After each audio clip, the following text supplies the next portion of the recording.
باللہ من الشیطان الرجیم بسم اللہ الرحمن الرحیم۔ ویورز السلام علیکم۔ ویورز میں ہوں آپ کا میزبان سید احمد سمیع اور آپ دیکھ رہے ہیں سید احمد سمیع یوٹیوب چینل راولپنڈی اسلام آباد سے۔ ویورز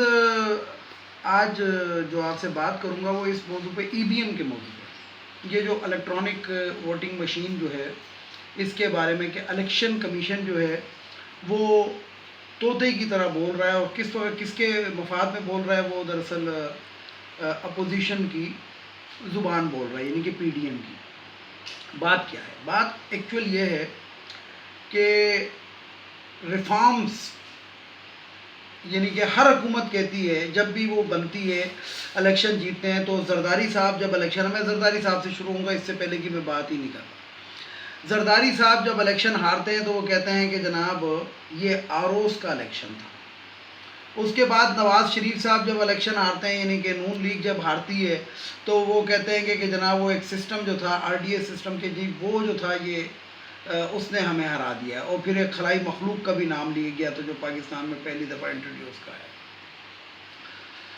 تو یہ جو موجودہ حکومت آئی پی ٹی آئی کی، تو انہوں نے کہا کہ جی اس میں اس طرح کریں کہ ہر دفعہ جب یہی شور ہوتا ہے، اسمبلی کے اندر بات ہوئی کہ ہاں بیٹھ کے الیکشن کی ریفارم کرتے ہیں، لیکن وہ کہتے ہیں کہ پہلے این آر او دو۔ جو لبے لباب ہے وہ یہ ہے کہ وہ کہتے ہیں پہلے این آر او دو۔ اور عمران خان کی جو حکومت ہے اس کے وزراء جو ہے، خاص طور پہ اس کے اندر چودھری صاحب جو ہیں، وہ گجرات کے چودھری صاحب، وہ کہتے ہیں کہ نارو، یعنی وہ کہتے ہیں این آر او، یہ کہتے ہیں نارو۔ یہ دو چیزیں چل رہی ہیں، دونوں میں رو آتا ہے۔ تو بہرحال الیکشن کمیشن کا جو ایک بہت انہوں نے کوئی 35 اعتراضات کیے تھے، جس کے اندر سے 30 کے جو جواب، 27 کے جواب جو تھے وہ حکومتی ٹیم نے اور وزارت سائنس اور ٹیکنالوجی نے دیے، لیکن ایک بہت ہی بیوقوفانہ قسم کا جو، اور میں اپنی ذات کے اندر یہ سمجھتا ہوں کہ مطلب میرا الیکشن کمیشن سے کوئی تعلق نہیں، حکومت سے کوئی تعلق نہیں، لیکن ایک بات سمجھ نہیں آتی کہ اس کے اندر جو ایک آبجیکشن ہے وہ یہ ہے کہ ایلفی ڈالی جا سکتی ہے مشین کے اندر۔ یہ بات جو ہے یہ پاکستان کے ان عوام کو کہ جو ذرا سا شعور رکھتے ہیں، یہ نون لیگ والا شعور کی بات میں نہیں کر رہا جو وہ خواجہ سعد رفیق کہتا ہے کہ بڑی بے شعور قوم ہے، یہ وہ والا شعور نہیں، میں وہ والا شعور کہہ رہا ہوں کہ جو ذرا سی بھی عقل رکھتا ہے، اس کا سیدھا سا حل یہ ہے، سیدھا سا حل، میں کسی اس کے اندر سائنس کی اس کے اندر نہیں گھسوں گا، کہ جب آپ ووٹ ڈالنے کے لیے، یعنی ویسے بھی تلاشی لی جاتی ہے، جب آپ اندر جاتے ہیں تو ویسے بھی تلاشی لی جاتی ہے، اس کے اوپر ایک اور ریسٹرکشن لگا دیں کہ جناب ایلفی لے کے اندر نہیں جائیں گے، اور باقاعدہ تلاشی دی جائے کہ ایلفی لے کے کوئی اندر نہ جا سکے، پہلی بات۔ اور دوسری چیز اس کے اندر یہ بھی ہو سکتی ہے کہ جو مشین ہے اس کے اوپر کوئی اس قسم کا وہ جو کی پیڈ ہی سمجھ لیں اس کو، تو کی پیڈ کے اوپر کوئی اس قسم کی چیز لگا دی جائے، کوئی اس قسم کی ٹرانسپیرنٹ چیز لگا دی جائے کہ جس سے ایلفی اس کے اوپر اثر نہ کرے۔ یہ یعنی کہ اس چیز کو ایشو بنا کے آج مریم اورنگزیب صاحب، ویسے وہ میں آپ کو بتا دوں کہ نون لیگ کے جو صدر ہیں وہ شہباز شریف ہیں، لیکن پتہ نہیں وہ کس لیول کے اوپر آگے مریم اورنگزیب صاحبہ بول رہی تھی، حالانکہ وہ ترجمان نہیں رہی ہیں، وہ مریم بی بی کی ترجمان ہیں، ان کا پرس شرط اٹھا کے ادھر ادھر رکھنا، اور کیونکہ وہ غلام در غلام قوم ہے گی، یہ جو مریم اورنگزیب ہے، یعنی کہ یہ دوسری پیڑھی ہے جو ان کی غلامی کر رہی ہے شریفوں کی، یعنی کہ ان کی ماں جو تھی وہ نواز شریف کی ماں کی نرس تھی، ان کی دیکھ بھال کرتی تھی، اس کے بعد جناب وہ منظور نظر ہوئی، کیونکہ نواز شریف صاحب کی بھی تو آنکھیں دور تک دیکھتی تھی نا، انہوں نے طاہرہ سید کو بھی دور تک دیکھا تھا، تو ہوتا کیا ہے کہ وہ جو تھی ایم این اے بن جاتی ہے گی خواتین کی مخصوص نشست کے، اور اس کے بعد پنڈی کے اندر سے مریم اورنگزیب اور مریم اورنگزیب کی ماں کے اس طرح پلازے پھوٹے ہیں کہ جیسے درخت زمین سے نکلتا ہے۔ یعنی کہ میں نے اپنی ایک ویڈیو میں کہا تھا کہ صرف یہ بھی انویسٹیگیشن کر لی جائے کہ یہ عورت بغیر پتی کے ارب پتی کیسے بنی، ایک نرس سے ارب پتی یہ کیسے بنی، اور بغیر پتی کے بنی، اس کا شوہر بھی مر چکا تھا، تو کوئی سمجھ سے باہر ہے۔ تو بہرحال وہ مریم اورنگزیب صاحبہ کہہ رہی کہ الیکشن چوری، تو بات یہ بی بی کہ آپ کو ایک بات میں بتا دوں کہ الیکشن آپ کو بھی اس دفعہ کوئی چوری نہیں کرنے دے گا، جس طرح یہ شہباز شریف اور نواز شریف جو تھے وہ الیکشن جیتنے سے پہلے ہی مطلب جب آ رہی ہوتی تھی رزلٹ آ رہے ہوتے تھے ہمیں 1/3 میجورٹی دیجیے گا.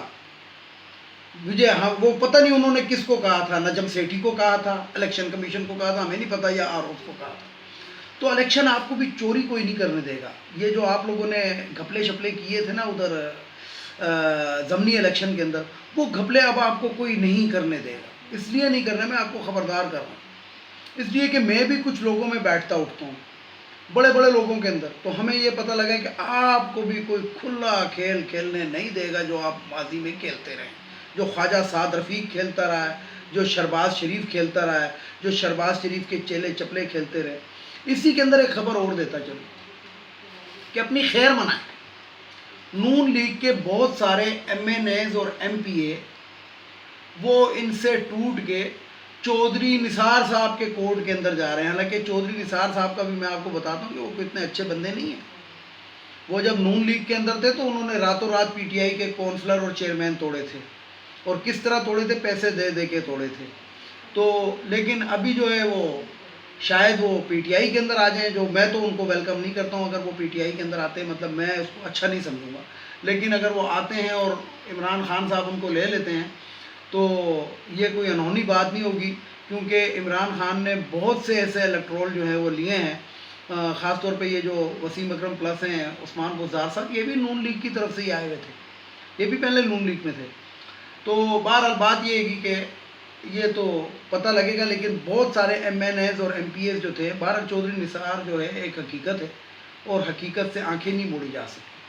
تو چودھری نثار کے اشارے کے اوپر بہت کچھ ہو سکتا ہے جو ان نون لیگ والوں کو بھی پتہ ہے. تو بہرحال یہ کچھ باتیں تھیں جو میں نے آپ کو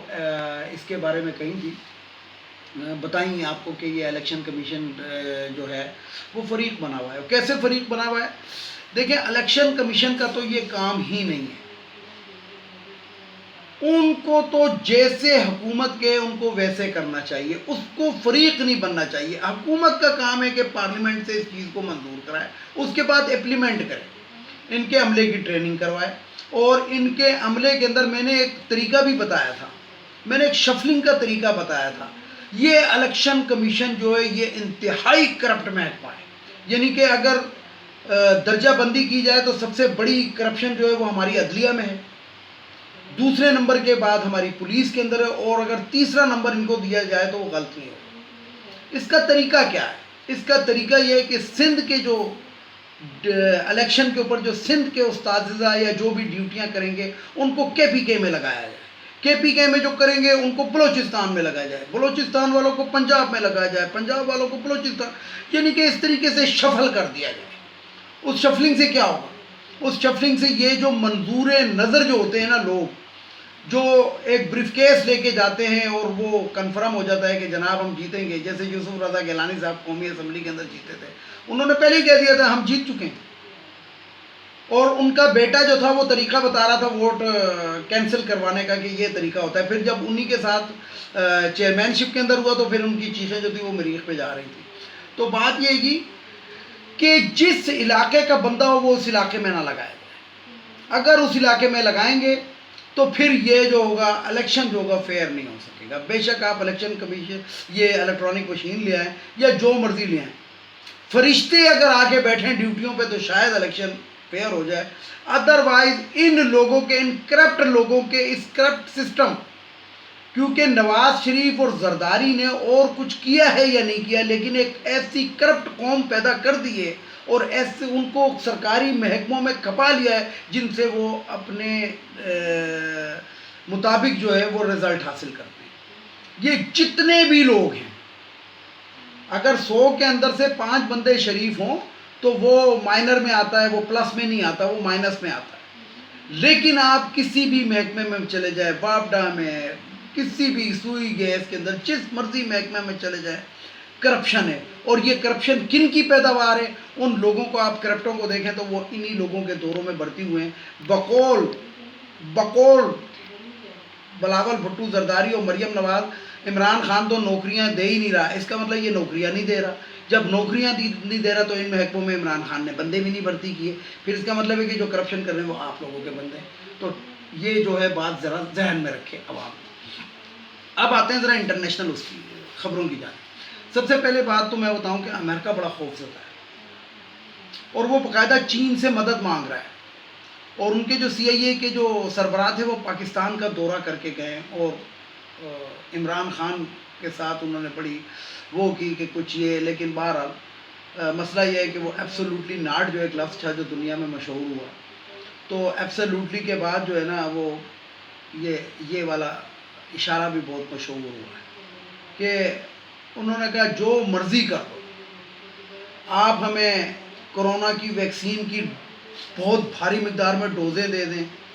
آپ جو مرضی کر لیں، ہمیں امداد دے دیں، ہمارا اسپیئر پارٹ رکا ہوا دے دیں جو، لیکن آپ کو اڈے نہیں ملیں گے، یہ نہیں ہو سکتا۔ اور آپ کے جو فوجی ہیں وہ 20 دن کے اندر اندر ادھر سے پوریا بسترا اٹھائیں کہ جو آپ کے عوام اور فوجی ہیں جو ہم لوگوں نے ریسکیو کیے ہیں، ریسکیو کا لفظ میں اس میں استعمال کر رہا ہوں، افغانستان۔ اب اسی تناظر کے اندر یہ جو طالبان تھے انہوں نے حلف برداری کی تقریب بھی منسوخ کر دی، کیونکہ وہ کہتے ہیں کہ ہمیں حلف لینے کی ضرورت ہی نہیں ہے۔ بہرحال حلف تو لیا جاتا ہے، اور اب وہ ہو سکتا ہے وہ کسی اور طریقے سے وہ کریں، کیونکہ فیس بک کے اوپر میں نے ایک تصویر دیکھی کہ ایک ٹریفک کنٹرول کر رہا ہے ایک طالبان، یہ فیس بک کے اوپر باقاعدہ مجھے آئی ہے، میرے پاس آئی ہے افغانستان سے، کہ وہ ٹریفک کنٹرول کر رہا ہے ایک طالبان، تو وہ جو بندہ تھا وہ باہر نکل کے انہوں نے کہا نہیں کاغذات مت دکھاؤ، سفر کی صورت سناؤ، جو سفر کی جو آیت ہے وہ سنا۔ تو ہو سکتا ہے کہ وہ کوئی مسجد وغیرہ میں جا کے یا جو بھی ہے، بہرحال حلف بہرحال کسی بھی عہدے پہ بیٹھنے سے اٹھایا جاتا ہے۔ تو یہ کچھ باتیں تھیں جو میں نے آپ کے ساتھ شیئر کرنی تھی،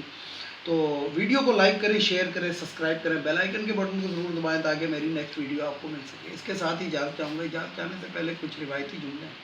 ایک تو ان افغانیوں کو ہمارے ملک سے چلا جانا چاہیے بس، بلکہ ہم پہ رحم کریں، کیونکہ حکومت جو ہے وہ اس طرف کچھ نہیں کر رہی، لیکن میں کہتا ہوں یہ اب پاکستان پہ رحم کریں، طالبان پاکستان پہ رحم کریں، اور یہ جو اپنے بندے ہیں یہ واپس لیں، یعنی کہ افغانی جو ہیں وہ واپس لے لیں۔ اور عمران خان صاحب جو بہت بڑا دل میں درد رکھ رہے تھے کہ ان کے بچے پیدا ہو گئے، اور بھائی بچے ان کے اپنے بچے بھی لے کے جاؤ، پاکستان کو یتیم خانہ نہیں ہے کہ ان کو ہم نیشنلٹی دیں۔ دوسرا یہ جو خواتین کی مخصوص نشستیں قومی اسمبلی، صوبائی اسمبلی، سینٹ، یہ ختم ہونی چاہیے۔ سرخی پاؤڈر لپسٹک جو ہے نا یہ اسمبلیوں میں نہیں ہونا چاہیے۔ آپ اس سے اندازہ لگائیں کہ جو نون لیگ کی حکومت تھی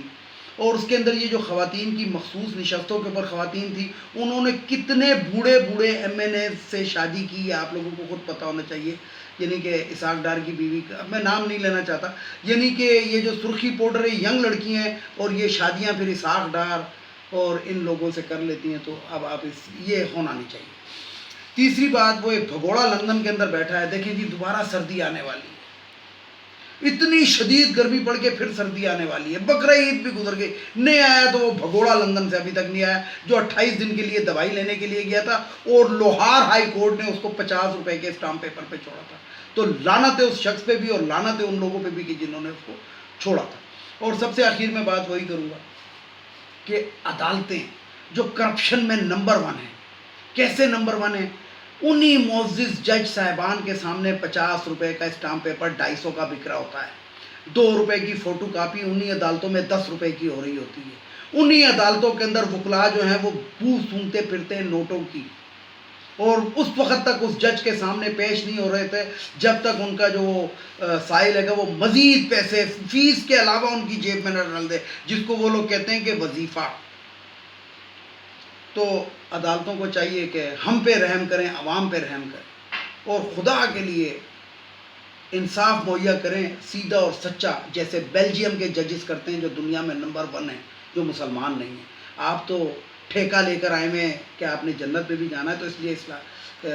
انصاف تو پرووائڈ کر دیں،